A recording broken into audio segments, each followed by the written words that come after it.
मैं आशीष कुमार दुबे, अधिवक्ता, व्यवहार न्यायालय, गढ़वा। आप हुए डॉक्टर रमेश चंचल, हिंदी साहित्य के उद्भट विद्वान ही नहीं, राष्ट्रनिष्ठ चिंतक भी हैं। एक दौर था भारत की आज़ादी के बाद जो परमिट सरकार के रूप में बड़ा फेमस हुआ था। वो परमिट सरकार की क्या अवधारणाएं थीं, उसे लोग किस रूप में देखते थे, और लोगों के बीच वो परमिट सरकार के प्रति जो भावनाएं थी वो कैसी थी और किन किन परिस्थितियों को झेलना पड़ता था। क्या वह परमिट सरकार अंग्रेज़ों के शासन करने के पद्धति के आधार पर भारत में शासन करने का एक दूसरा पद्धति था? क्या था वो, कैसा दौर था, कब से कब तक वो परमिट सरकार को झेलना पड़ा जनसामान्य को? सामान्यतः आज़ादी के बाद देश में अभाव तो था, पहले से अभाव था, क्योंकि अंग्रेज़ों ने काफ़ी इसका शोषण किया था, काफ़ी आर्थिक लूट हुई थी, समाज बिखरा हुआ था। खास तौर पर जिस क्षेत्र में हम लोग रहा करते हैं, पलामू क्षेत्र में, ये बहुत पिछड़ा था, न कृषि के मामले में विकसित, न उद्योग धंधे के। ये एक बाज़ार के सिवा कुछ नहीं था गढ़वा जिला खास तौर पर, चूँकि कई राज्यों से यहाँ के रास्ते मिलते थे, अंबिकापुर तरफ से, इधर कलकत्ता से, बिहार से, इधर से ही होकर के बनारस जाया करता था। इधर का सारा वो ला, तिल वगैरह जो इधर की माने सामग्री होती थी भेजी जाती थी। ये इलाका अभाव में जी रहा था। उस संयोग से कहिए कि आज़ादी के बाद सरकार ने बहुत तेज़ी के साथ जो विकास का काम होना चाहिए था नहीं किया। खास तौर पर 1966 के काल तक तो काम लगभग 9 के बराबर कृषि क्षेत्र में हो पाया था। काफ़ी लोग भूखमरी के शिकार हुए थे 1966 के काल में, आपने सुना भी होगा। कितना अभाव रहा होगा या इस क्षेत्र में।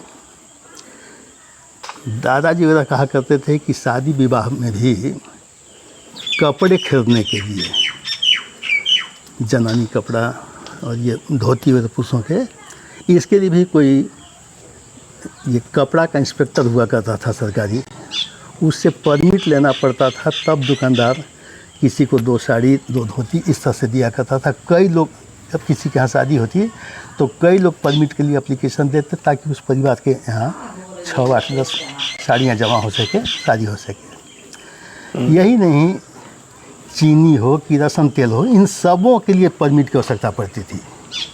हाँ, सरकार कितना माने कम दृष्टि रही होगी कि उनका उत्पादन बढ़ाना, उनका वितरण या सब सुलभ कराना जैसे उसका उद्देश्य नहीं हो, नियंत्रित करना हमेशा रहा हो। और इसकी ब्लैक मार्केटिंग बहुत हुआ करती थी। हम सब जो छात्र हुआ करते थे 1975-76 तक की मुझे स्थिति याद है कि हम लोग को अपने कॉलेज का जो कार्ड होता था उस पर सिर्फ 2 लीटर प्रति माह किरोसिन तेल दिया जाता था, जबकि विद्युत की व्यवस्था सामान्य नहीं थी तब भी। यहाँ तक कि कितनी पुरानी अवधारणा रही थी लोगों से हर चीज़ के लिए परमिट के नाम पर पैसा लेने का।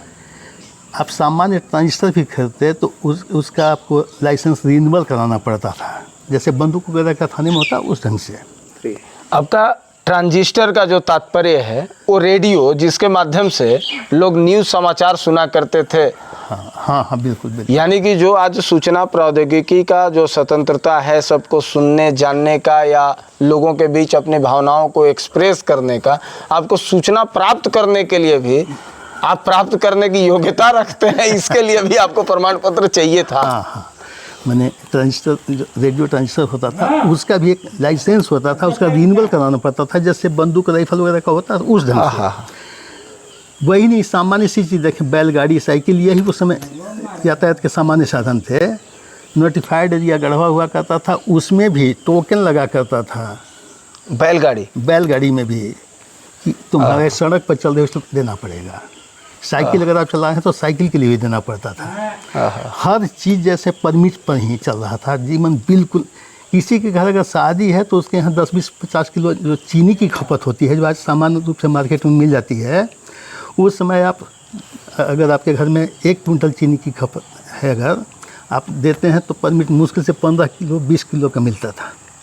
यानी आपके यहाँ श्राद्ध हो या विवाह हो, चीनी जैसी सामान्य चीज़ खरीदने के लिए भी आपको एसडीओ के यहाँ, आपूर्ति पदाधिकारी के यहाँ आवेदन लगाना पड़ता था। अपना कार्ड जो आप छपवाते थे वो कार्ड लगाना पड़ता था कि हाँ सचमुच में शादी है या श्राद्ध है। तो कई बार तो होता था कि अपने ही घर के कई लोग उसी अति को लगाते, 15-15 20-20 किलो चीनी का परमिट मिलता, और उसमें भी उस पंचायत के राशन दुकान के पास, उस पंचायत के राशन दुकान के पास इतने अभाव में, खासतौर पर मैंने कह सकते हैं कि 1990 के आसपास तक कि राशन तेल, चीनी, इन चीज़ों की तो किल्लत झेलता रहा समाज। 1 2 3। अच्छा, जो आपने बोला कि कपड़ा खरीदने के लिए भी सरकार से परमिट लेनी पड़ती थी, यानी कि आपको अपने मनोअनुकूल कपड़ा खरीदने तक का अधिकार नहीं था, उसके लिए भी सरकार से परमिशन लेना पड़ता, तब आपको कपड़ा खरीदने को मिलता दुकान से। जो वो दौर रहा, उस दौर को लोगों ने जिया, निसंदेह वो भी एक गुलामी का ही दौर था। एक प्रकार से भारत के तत्कालिक ब्यूरोक्रेट्स के द्वारा अंग्रेजों के जाने के बाद भारत को गुलाम बना करके रखने की ही व्यवस्था थी। वो अंग्रेजों के डर्रे पे ही शासन व्यवस्था चल रही थी। ऐसा सुनने के बाद प्रतीत हो रहा है, रोंगटे खड़े हो जा रहे हैं ये सुन करके। लेकिन आपके स्मरण में कोई ऐसे दृष्टांत हो जो आपको भी कपड़ा या चीनी खरीदने के लिए आपको परमिट बनवाना पड़ा, गवर्नमेंट से परमिशन लेना पड़ा? किरोसिन के लिए तो हमने किया ही। जो कपड़े का जहाँ सवाल है, ये हमने अपने दादा से सुना था, दादा और पिताजी से। इसका मतलब है कि वो 1960 के आसपास तक वो कपड़े की किल्लत रही होगी और उस तक का चलता रहा होगा। एक विभाग हुआ ही करता था, उसका इंस्पेक्टर हुआ करता था, कपड़ा इंस्पेक्टर। अभी भी सरकारी महकमा आपको बताएगा कि उसकी स्थिति अब क्या है। हो सकता है कि आप उसी विभाग से ही जुड़ा हुआ हो। उसके संबंध में हमारे पिताजी बताया करते थे कि पड़ोस में हमारी एक मैंने दुसाध परिवार, मजदूरा परिवार हुआ करता था। चचेरे बाबा के यहाँ वो हलवाहा हुआ करता था। उसकी रोपनी चल रही थी और उसकी पत्नी नहीं जा पा रही थी, तो वो गुस्सा करने लगे उसके यहाँ कि तुम्हारी पत्नी जो है धान रोपने नहीं जाती है। हाँ, तो वो हमारे बाबा के पास आया, कहा कि चल के देखूं क्या स्थिति है। तो हमारे बड़े बाबा जो थे वो गए उसके यहाँ, तो वो उसके घर में टाट का ये पर्दा लगा हुआ था और एक बोरा उठ करके उसकी पत्नी और नंगी सी उस अंधेरे घर में बैठी हुई थी। बोरा ओढ़ करके और उसने बताया उस मजदूर ने कि मैं रोज़ इनका हल जोत के शाम को गढ़वा जाता हूँ। उसकी ससुराल टंडवा में थी। गढ़वा के पास एक मोहल्ला है टंडवा, कि वहाँ एक ने कहा है दीवाने के लिए एगो जननी कपड़ा। रोज़ जाता हूँ, आजकल वो कर रहा है, दे नहीं रहा है। अब इसके देह पर कपड़े नहीं है तो कैसे अच्छा रोपनी करने जाएगी। हमारे दादा उन पर बिगड़े कि तुम एकदम पागल हो, उसके देह पर कपड़ा नहीं है तो कैसे जाएगी। तो वो जो गांव वाले हमारे बड़े बाबा थे, वो अपने घर गए और तो पुरानी साड़ी अपनी पत्नी का उठा करके लाठी पर टांग करके ला के उसके घर दिए कि कहता ना कि कपड़ा नहीं है। तो कपड़े का कितना अभाव रहा होगा परमिट समय में, ये हमने सुना है, अब पूरे होशोहवास में सुना है। संजोग से हम लोग जब 1964 में गढ़वा पढ़ने गए, तब तक बहुत सारे कपड़े के दुकान हो चुके थे, सामान्य रूप से कपड़े बिकने लगे थे। मतलब एक वर्ग ऐसा था जो कि नग्नता के कारण घर से नहीं निकलता था, क्योंकि पहनने के लिए कपड़े नहीं थे। हाँ, बिल्कुल। मैंने बर्तन में भी एल्युमिनियम का उस समय तक प्रचलन नहीं हुआ था। तब तक हमने देखा अपने गांव में जो दलित परिवार के हुआ करते थे, मिट्टी के हंडिया में उनका खाना पकता था। और वो मिट्टी कहीं घड़ा रस्सी से बांध के लोग पानी निकाला करते थे। उनके पास क्योंकि तांबा और ये सब गागर खरीदने की क्षमता नहीं होती थी, तो बहुत गरीबी हुआ करती थी गांव में पहले। 1966 के बाद काफ़ी परिवर्तन हुआ। ऐसे भी आप देखिए हिंदी साहित्य में वो साठोत्तरी जो साहित्य है, उसमें भूख, अभाव, अव्यवस्था, राजनीतिक अवसरवाद, ये सारी चीज़ें आपको साठोत्तरी साहित्य में हिंदी में दिखाई देगा। नेहरू के शासन से लोगों का इतना मोह भंग हुआ था साहित्यकारों का, चिंतकों का, कि उस साहित्य को आज भी साठोत्तरी साहित्य कहा जाता है। वो एक समय रहा था अभावों का, या कह सकते हैं कि दूरदृष्टि वाले शासक नहीं थे हमारे पास। क्या साधन की थोड़ी कमी थी। जब बॉम्बे में कपड़े के बड़े बड़े उद्योग थे, बड़ी बड़ी फैक्ट्रियाँ थीं, तब भी अगर देह ढकने तक के कपड़े गांव तक नहीं पहुंचते थे तो ये वितरण में कहीं गड़बड़ी थी। अच्छा, भारत में जैसे आज लघु उद्योग, कुटीर उद्योग के माध्यम से बहुत सारे उद्योगों का सृजन हो रहा है, क्या उस समय हैंडलूम जैसी व्यवस्था, चूँकि गांधी जी भी तो करघा के माध्यम से सूत बनाना प्रारंभ कर दिए थे, उसके माध्यम से भी बहुत तरह के गांव-गांव में उस समय चले होंगे उद्योग कपड़ा बुनने का, कपड़ा बनाने का, तो क्या उस समय हैंडलूम की प्रचलन थी और लघु उद्योग के माध्यम से सरकार के द्वारा कपड़ा का अत्यधिक आपूर्ति की जा सके, अधिक से अधिक लघु उद्योग को विकसित किया जा सके, क्या ऐसी उस समय सरकार की कोई योजनाएं थी ताकि इस किल्लत से निपटा जा सके? देखिए, वो कुटीर उद्योग में जो करघा उद्योग कर रहे हैं वो सीमित क्षेत्र में था। हमारा इलाका जो है इधर सुनते हैं कि कपास की भी खेती होती थी, और प्राथमिक स्कूल तक पढ़ते तक हम लोग खुद तकली से सूत काटा करते थे स्कूल में। वो एक विषय के रूप में आता था कताई। तो चरखा और वो तकली पर सूत काटना स्कूल में हम लोग को जमा करना पड़ता था। जो बेसिक स्कूल डुमरिया है, हाँ, वो महात्मा गांधी की वो परिकल्पना बुनियादी विद्यालय वाला, कि जिसमें बच्चे पढ़ाई के साथ साथ रोजगार का भी काम सीखेंगे, कृषि और अन्य कुटीर उद्योग का काम सीखेंगे। तो वहाँ स्कूल में, बेसिक स्कूल में वो करघे का काम होता था। हम लोग के पड़ोस में एक गांव है लखना, मुसलमानों का है, और उनके यहाँ काफ़ी वो करघे का काम होता था। मोटा मोटा खोल वो लोग बनाया करते थे। खोल मतलब मोटा सूती खद्दर का कपड़ा ना, उसी में रुई वगैरह भरवा करके गद्दा या रजाई बनाया जाता था।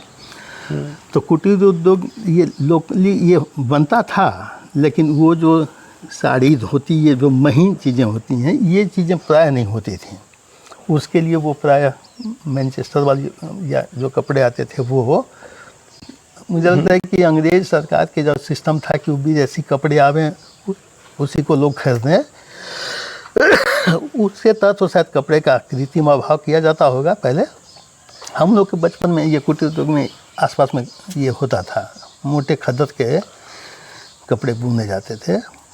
अच्छा, महात्मा गांधी जी का जो सपना था स्किल्ड इंडिया का, जो स्किल्ड लोग हों, उसके लिए बचपन से ही एक कपड़ा बुनने का स्किल लोगों को दिया जाता था, ताकि जो इस तरीके की परेशानी हो रही है कपड़े की आपूर्ति की, उससे सरकार निपट सके। शायद ऐसी संकल्पना रही होगी सरकार की, जिसके कारण विद्यालय में कपड़ा बुनने, करघा वगैरह की व्यवस्था या कपड़ा बुनने का स्किल डेवलपमेंट का ट्रेनिंग दिया जा रहा था। वो स्वदेशी आंदोलन का एक अंग रहा था, जिसके तहत बुनियादी विद्यालय खोले थे कि अंग्रेजी वाला जो विद्यालय है उसका बहिष्कार किया जा सके। तो विदेशी कपड़े वगैरह की होली जलाई गई। तो ये जो कुटीर उद्योग में जो कपड़े बनाए जा सके, इसीलिए बुनियादी विद्यालय में बच्चों को सिखाया जाता था। हालांकि उसका बहुत ज़्यादा फ़ायदा नहीं मिला आगे चल के। लघु एवं कुटीर उद्योग के जैसे आज व्यापक स्कोप हैं, जैसे औद्योगिक ऋण वगैरह, क्या उस समय गवर्नमेंट की ऐसी कोई योजनाएं थी जो ग्रामीण क्षेत्रों में औद्योगिक विकास के लिए पहुंच सके, ऐसी कोई स्मरण? उन दिनों नहीं, उन दिनों बिल्कुल नहीं था। उन दिनों कहीं ना कहीं महाजन से ऋण लेकर कहीं कोई पूंजी लेके लोग अपना कोई काम कर पाते थे। बैंक इतना सुलभ नहीं हुआ करता था। इस प्रकार आज जैसे आपके साथ आपका बहुमूल्य समय हम लोगों को प्राप्त हुआ, आज जो उस समय की परिस्थितियों को भारत के जनता जिस त्रासदी को झेल रही थी, उससे हम लोगों को रूबरू होने का अवसर प्राप्त हुआ। सुनने के बाद अंदर से सिहरन उत्पन्न हो जाती है। क्या परिस्थितियां रही होंगी, उस समय के लोग कैसे जी रहे होंगे कि एक कपड़े के अभाव में वो घर से बाहर कोई काम करने के लिए एक स्त्री ना निकल सके। बोरी जिसमें वस्तुओं की ढुलाई की जाती है, उस बोरी को ओढ़ करके अपने तन को छुपाने पर स्त्री मजबूर हो रही होगी। उस त्रासदी को आज हम लोगों ने उसकी कल्पना सुना, मुश्किल है। उसका कल्पना करना बहुत मुश्किल है। उस त्रासदी को भारत झेल करके आज यहाँ तक पहुँचा है। उस दृष्टांत को हम लोगों ने सुना और जाना। आपका बहुमूल्य समय हम सबों को प्राप्त हुआ, इसके लिए बहुत बहुत धन्यवाद।